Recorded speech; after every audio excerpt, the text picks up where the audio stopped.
Assalamualaikum warahmatullahi wabarakatuh.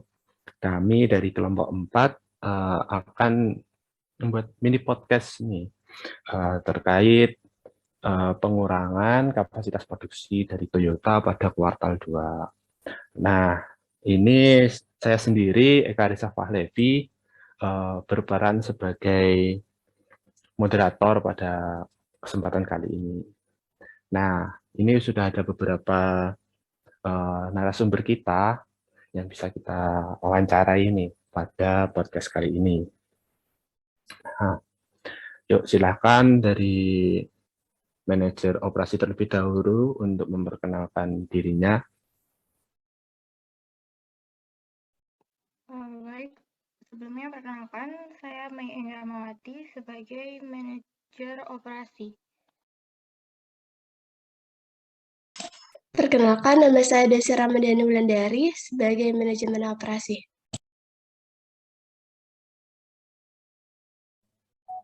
Dilanjutkan ke narasumber selanjutnya, yakni karyawan.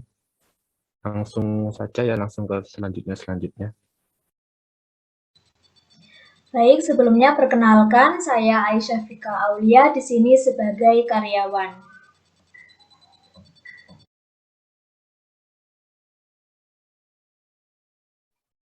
Oke, selanjutnya perkenalkan nama saya Davo Alfarizi. Di sini saya berperan sebagai investor PT Toyota.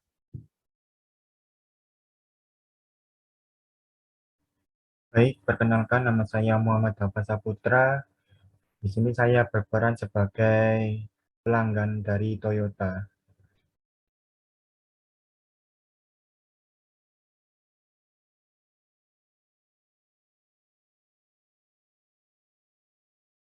Ya, halo semuanya. Nama saya Fajri Ramdhani. Saya di sini berperan sebagai pemasok. Perkenalkan, nama saya Ahmad Kafili Majidnas. Saya di sini sebagai pihak dari pemerintah. Nah, itu tadi ini narasumber kita udah perkenalan. Langsung saja nih ya. Ini kan saya baru dapat terkait berita nih. Saya share screen terlebih dahulu terkait beritanya.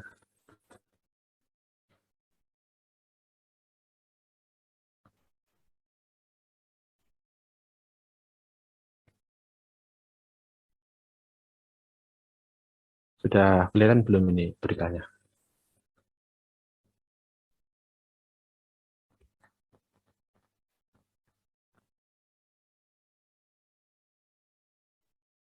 Sudah kelihatan belum ini?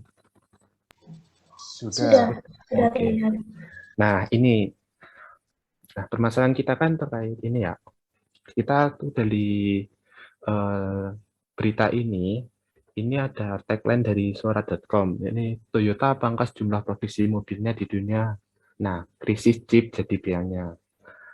Nah, ini baca sekilas, Toyota mengumumkan akan mengurangi jumlah produksi globalnya sebanyak 150 unit menjadi 750 unit pada April mendatang.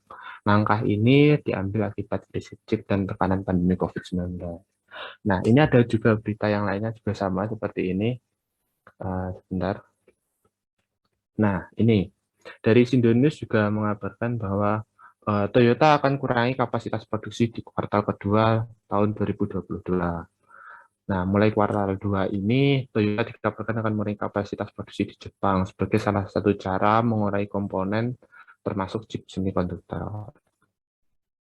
Nah, itu tadi kan beritanya kita nih. Nah, sudah merebak ke seluruh dunia ya. Ini aku pengen tanggapan dari manajer operasi yang selaku pentingnya nih dalam pengurangan produksi ini. Silakan. Baik, memang benar adanya Toyota melakukan pemangkasan produksi dikarenakan saat ini industri otomotif dilanda krisis chip semikonduktor yang membuat Toyota sebagai salah satu industri otomotif ini mengalami dampak cukup besar pada produksinya dikarenakan kelangkaan chip semikonduktor ini. Jadi kami melakukan penyesuaian pada rencana produksinya dikarenakan kekurangan suku cadang akibat pandemi penyebaran COVID-19. Hal ini tentu saja akan menyebabkan ketidaknyamanan yang cukup besar bagi pelanggan kami. Kami sebagai manajer operasi menetapkan intermediate ring planes, yaitu dengan berencana akan memproduksi 750.000 hingga 800.000 unit kendaraan pada April mendatang. Hal ini cukup berkurang dari target pabrik kami yang sebelumnya memproduksi 900 unit kendaraan setiap bulannya. Jadi dapat disimpulkan bahwa perusahaan kami Toyota mengalami penyesuaian rencana produksi sekitar 100.000 unit. Seperti itu. Nah, berarti sudah sesuai ya dengan berita itu terkait pengurangan itu. Nah, ini selanjutnya aku langsung yang berdampak langsung nih. Ya, ini salah satunya karyawan perusahaan. Ini bagaimana tanggapannya? Oke, kalau dari segi karyawan tentu ada dampak untuk karyawan sendiri dari pemangkasan produksi dari perusahaan Toyota ini. Dari Toyota sendiri belum ada keterangan pasti mengenai keputusan terhadap karyawan, apakah nantinya akan ada pemangkasan karyawan atau mungkin akan diliburkan untuk sementara. Namun saya melihat dari beberapa perusahaan otomotif lainnya, banyak perusahaan yang sudah meliburkan beberapa karyawannya sebagai dampak dari pemangkasan produk ini.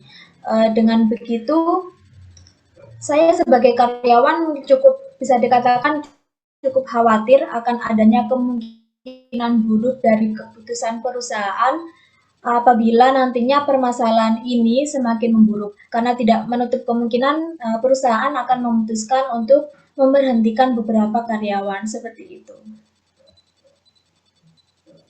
Oh ya, seperti itu ya, terkait ini pasti akan berdampak juga nih terhadap kesenjangan dari karyawan itu sendiri. Nah, ini juga dari investor ini bagaimana nih tanggapannya?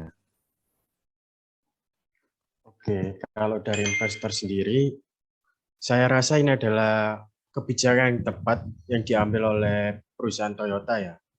Mengingat untuk kondisi sekarang, pandemi COVID ini belum sepenuhnya terselesaikan. Akibat dari pandemi ini, terjadi penurunan permintaan agregat terhadap produk. Ditambah lagi, latar belakang dari pengurangan ini, isunya kan karena kelangkaan chip. Otomatis, jika sesuai dengan hukum supply and demand, kelangkaan ini akan membuat chip ini harganya semakin mahal. Dan langkah kebijakan ini yang diambil ini, menurut saya itu sudah yang paling tepat. Lebih baik memproduksi mobil dengan biaya yang lebih murah saja nanti. Jadi untuk pengurangan sekarang pasti juga dilatar belakangi karena biaya atau kos yang cukup besar. Jadi sebagai investor melihat kebijakan dari perusahaan, menurut saya prospek dari perusahaan ini masih sangat bagus dan langkah ini adalah kebijakan yang tepat menurut saya. Mungkin seperti itu.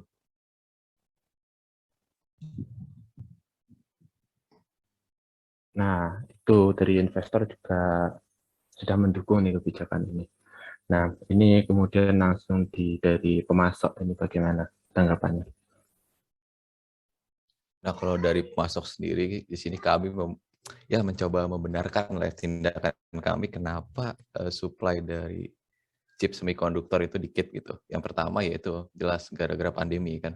Gara-gara pandemi para karyawan dirumahkan gitu. Karena dirumahkan akhirnya perusahaan kami tidak melakukan produksi. Nah, di situ bakal terjadi kelangkaan tuh karena ada permintaan dari para perusahaan untuk chip semikonduktornya itu gitu. Nah, terus kemudian setelah kami sekarang kan udah mulai berproduksi lagi yang chip semikonduktor itu. Cuma ternyata demand dari perusahaan yang lain tuh banyak juga, misal kayak perusahaan dari konsol, kayak perusahaan dari game, itu kan membutuhkan chip juga, terus perusahaan dari ponsel, itu juga butuh chip, terus yang baru-baru ini kan lagi rame-rame tentang kendaraan yang menggunakan energi listrik gitu. Nah, itu membutuhkan chip juga. Nah, karena tingginya permintaan dari perusahaan-perusahaan ini, akhirnya menimbulkan kelangkaan nih. Jadi yang merasakan kelangkaan chip ini bukan cuma perusahaan Toyota aja, tapi semua perusahaan tuh mengalami kelangkaan chip ini. Soalnya kan kami dari pihak pemasok punya batasan kapasitas produksi di tiap kuartalnya gitu. Jadi ya itulah, ya sesuai dengan hukum permintaan dan penawaran aja kenapa bisa terjadi kelangkaan gitu. Karena tingginya penawaran sedangkan dari tingginya permintaan sedangkan dari kami ya ada keterbatasan dalam memberikan supply kepada perusahaan-perusahaan kayak gitu. Oh, oke. Terima kasih nih. Memang benar terkait itu banyaknya permintaan itu membuat kelangkaan terhadap chip. Nah, ini selanjutnya dari pelanggan ini gimana ini selaku pelanggan nih dari Toyota?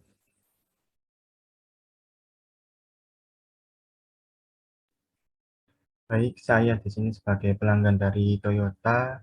Mengenai krisis chip semikonduktor ini merupakan kabar buruk bukan hanya perusahaan, tetapi juga kabar buruk bagi pelanggan tentunya.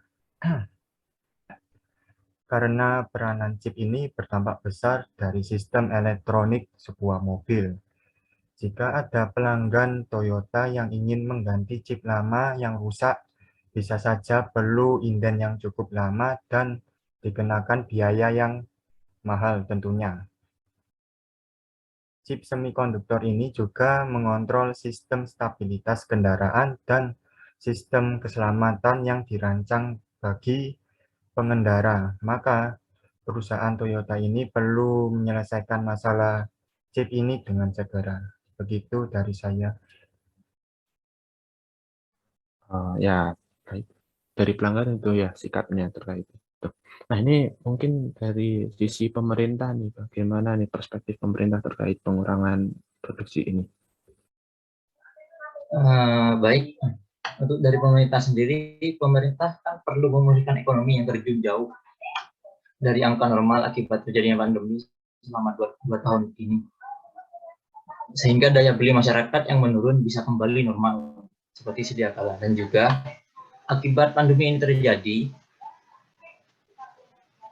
terjadi pengetatan pada kegiatan ekspor impor baik dalam pendistribusian bahan baku, unit jadi maupun tenaga kerja.